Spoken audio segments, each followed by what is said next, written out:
The Missouri Tigers appear to have found their new defensive coordinator, or should I say coordinators. And also, we got to do our long-awaited segment, the case for and against retaining Cuonzo Martin next season. All this and more coming up right now on Locked On Mizzou.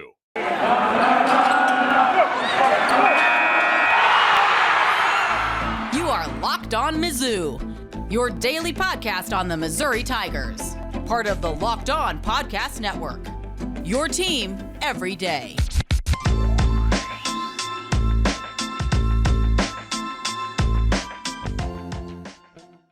Hail, you true sons and daughters. I'm John Miller, your Mizzou mafioso and the central scrutinizer of Missouri Tigers football and basketball. Thanks for making this program your first listen, and thanks to Rock Auto for their amazing selection, reliably low prices, all the parts your car will ever need. Visit rockauto.com and tell them Locked On sent you. But as you probably know by now, lots of reports going around that Missouri has promoted the recently hired Blake Baker to be co-defensive coordinator, along with DJ Smith, who, again, reportedly, according to virtually every source, every major Mizzou source on the internet, DJ Smith also going to be elevated from his linebacker coach position, also will be the co-defensive coordinator along with Blake Baker. So interesting here. Again, third defensive coordinator, or I guess coordinator team, I guess you could say. But again, third hire at defensive coordinator in 3 seasons for Eli Drinkwitz here in Columbia. Hopefully this Baker and Woods, or excuse me, DJ Smith combination, hopefully it works out, because if we're searching for another defensive coordinator next season, I'm not sure that we won't be searching for a new coach sooner rather than later too. So this is a hire that really needs to work out for Drinkwitz. It absolutely does. And well, fortunately, there is some reason to believe that it will work out. Baker actually had a real nice 2019 season with the Miami Hurricanes as their defensive coordinator. Canes, based on a lot of different metrics, total metrics, they were top 20, 15, and a lot of total yardage stats. Maybe more accurately, some of the advanced stats I saw had Miami about 27th in that season. But you did notice in 2020, Miami's defense took a bit of a step back. Now, not as much as Missouri's defense took a step back from 19 to 20, but it's fair to question that, right? But you do have to put some context in here, right? Because Manny Diaz, it just all started going wrong in his tenure at Miami, Florida. So obviously Diaz not retained after 2020, and Blake Baker moved on to LSU for this previous season. Speaking of bad situations, we all remember Bo Pelini, the former Nebraska coach. That didn't work out so hot at LSU. So, well, Blake Baker was brought in as a co-defensive coordinator last season for LSU. Obviously, again, similar to how the Manny Diaz thing ended, unfortunately, Blake Baker, hard to turn down an LSU job, right? But unfortunately, he found himself at the tail end, the last season of the Ed Orgeron era as well. Just a lot of problems, a really bizarre season for LSU last season. So hopefully a little more stability in Columbia will go a long way, and maybe Blake Baker will truly show what he can do. Again, hopefully for more than one season, right? A little bit of continuity on the defensive side of the ball would be awfully nice, because, well, we got rid of Ryan Walters because obviously Drinkwitz was disappointed with our defensive prowess in 2020, but so far it hasn't gotten a lot better, has it?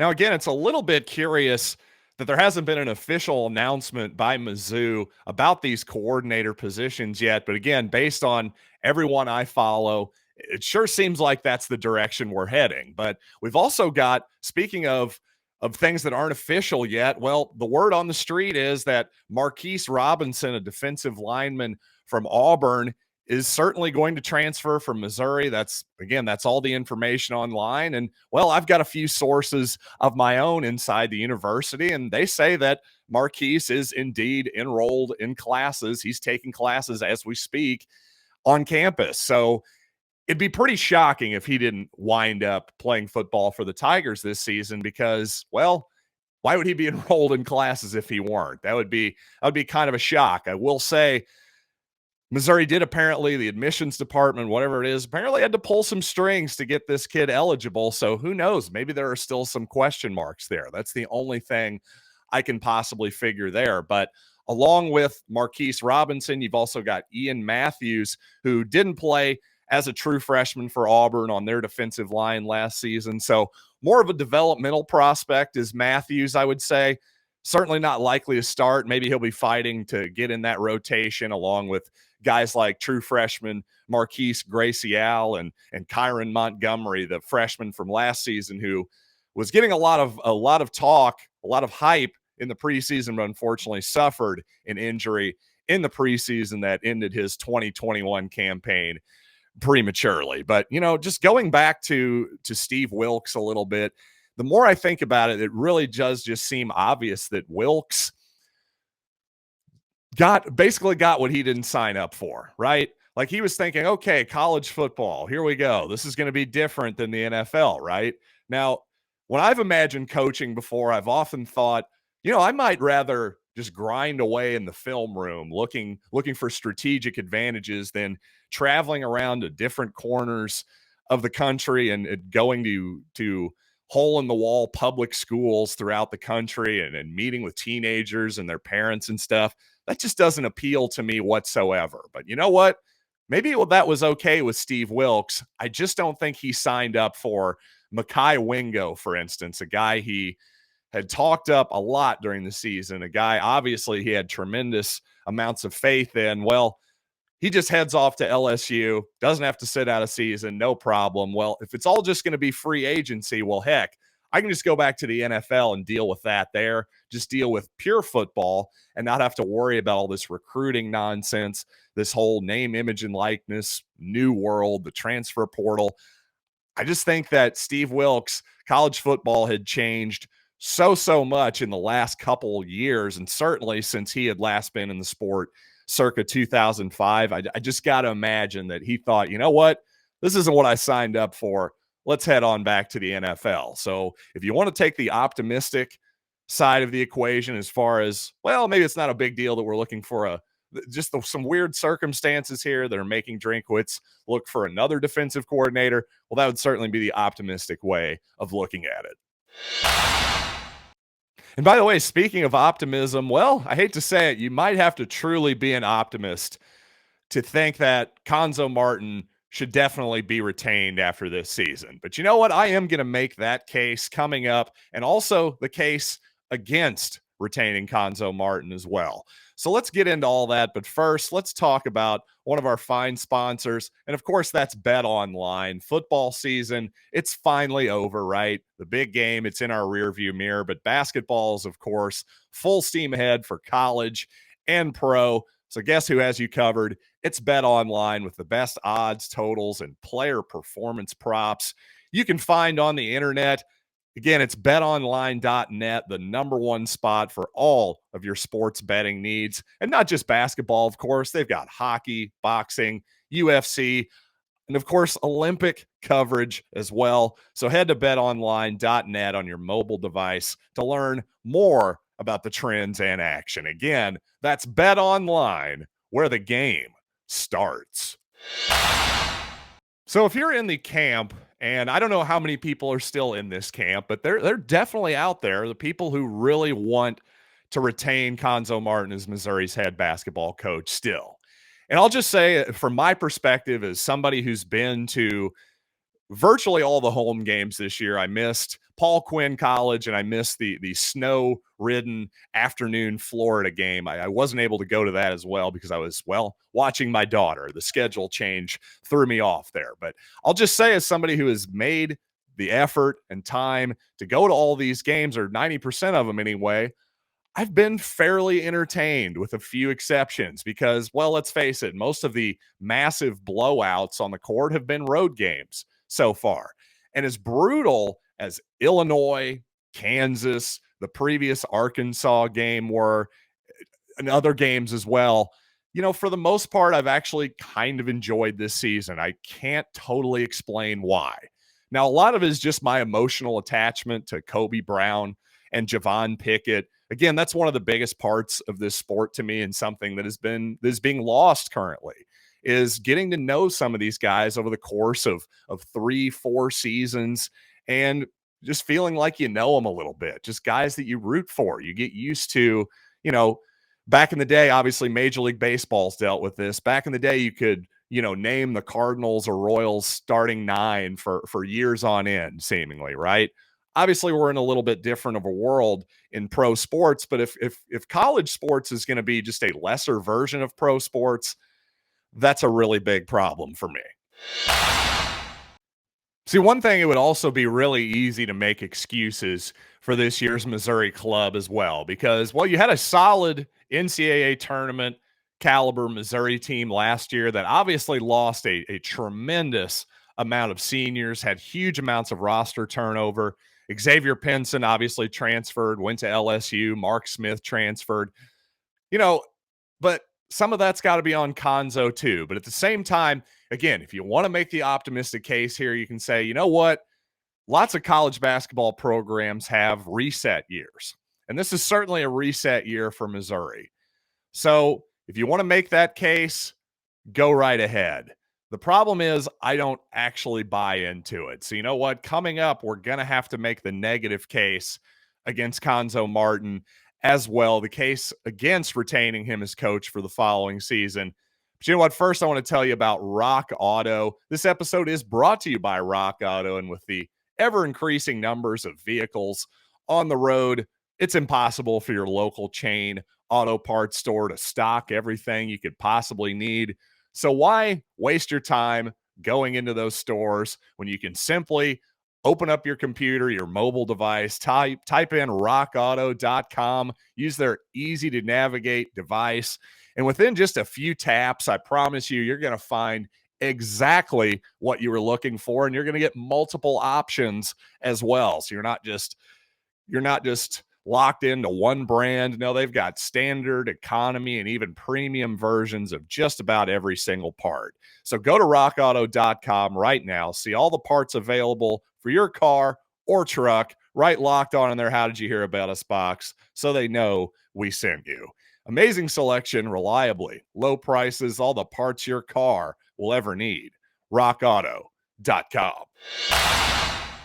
Thanks again for making Locked On Mizzou your first listen. Why not make Locked On Blues your second listen? Of course, we're right in the middle of the NHL season. The Blues looking like they're poised to make another run. So check out Locked On Blues wherever you get your podcasts. And you know what? I got to be honest. I owe you all an apology. That previous segment was not my best. But you know what? My heart was not exactly in stumping for Cuonzo Martin. It just wasn't. But I wanted to try to make the case, and I honestly didn't do a very good job. And to be fair to me, though, I just think it's easier to make the opposite case, because even if you want to say that this season is a fluke, that, well, it's a reset for Missouri, the problem is the guys that you have in the reset, you just don't have a lot of obvious keepers right now. Again, getting back to Javon Pickett, Kobe Brown, two guys who are really solid SEC players. Neither one's going to play in the NBA as far as I can tell. So you might say maybe Missouri has lacked the high-level talent, like guys like Caleb Brown from St. Louis, right, who ended up going to North Carolina. Well, no, Caleb Love. I said Caleb Brown, didn't I? No, Caleb Brown plays for the Tigers. I meant Caleb Love, the former St. Louis recruit, who is now with the North Carolina Tar Heels. But to me, I've said this before, but I'll say it again. The problem with Cuonzo Martin isn't so much that he's failed to get the elite talent. He's just taken too many zeros. Missouri doesn't have enough depth right now. They just don't have enough usable pieces. And you think back to Christian Guess. You think back to Axel Okongo. You look at Jordan Wilmore. And frankly, many of the freshmen on this roster, well, it's not obvious that they're keepers yet. That's just Mario McKinney, another one. Then you lose out on Trey Jackson, who's been a very solid player for Seton Hall this year. And you just start to realize there's just been too many swings and misses on the recruiting trail. It's one thing if you recruit a top 100 guy who maybe only plays like he's a top 200 guy. It's another thing to just recruit players, multiple players, and get a big fat 0 in the production column. That's just happened over and over again during the Martin era. And to me, for all the talk about questioning his game day coaching, and some of those criticisms I think are valid, but at the same time, it's all about talent acquisition to me. I don't think Cuonzo Martin is a bad coach. I really don't. I think he has his pluses. I think he's really good at getting his players to buy in and play hard and box out and never give up and all that good stuff. But unfortunately, he has a lot of downsides as a coach too. But again, that's just game day coaching.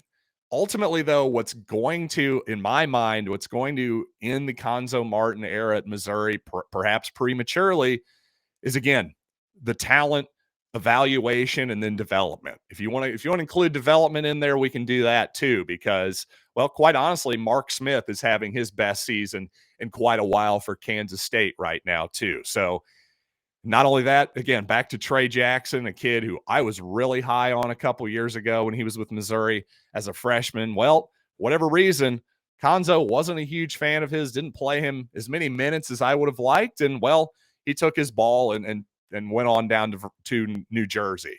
I really hope that doesn't happen with Trevin Brazil, another talented 6'9", skinnier guy that needs to grow into his body a little bit and just needs more experience than anything. So to me, if you're Cuonzo Martin, the problem is if he would have just taken that team from last season, if he would have taken that Porter season, if he just wouldn't have had Jonte get hurt for the second time there, it's just brutal. You know, he just wasn't able to win it. If he could have gotten one NCAA tournament game, he might have been able to build up some goodwill, but so far, I just don't think that's happening. And by the way, just one more final factor that I don't think most people are thinking about is, does Cuonzo Martin want to come back next year? Maybe he's not totally unlike Steve Wilkes, right? Guys in their 50s who've been around these sports for a long time now. Cuonzo Martin, it's already been sort of bandied about that this will be his last job regardless if he's retained this season or not. Missouri's probably going to be his last stop as a head coach, it sounds like. Well, if that's the case, maybe he doesn't want to try again next season with maybe he doesn't want to go into the transfer portal again. Maybe he's content to just take a slightly reduced buyout, come to an agreement with apparently his somewhat friend, Desiree Reed Francois, and just sort of save the acrimony and just move on and go home and enjoy retirement. I could totally see that happening for Cuonzo. So maybe it won't even come to some acrimonious end where he's trying to hang on to a job where he's no longer wanted. I could totally see a scenario where he just agrees to kind of quietly go away this offseason. I think maybe that's even more likely than anything at this point. And finally, once again, thanks for making this your first listen. Now make your second listen Locked On Bets, your daily one-stop shop for all your gambling needs. Hosted by your boy Q with expert analysis and insight from Lee Sterling. That's Locked On Bets. It's free and available wherever you get your podcasts. So until next time, I am John Miller, and this has been Locked on Mizzou.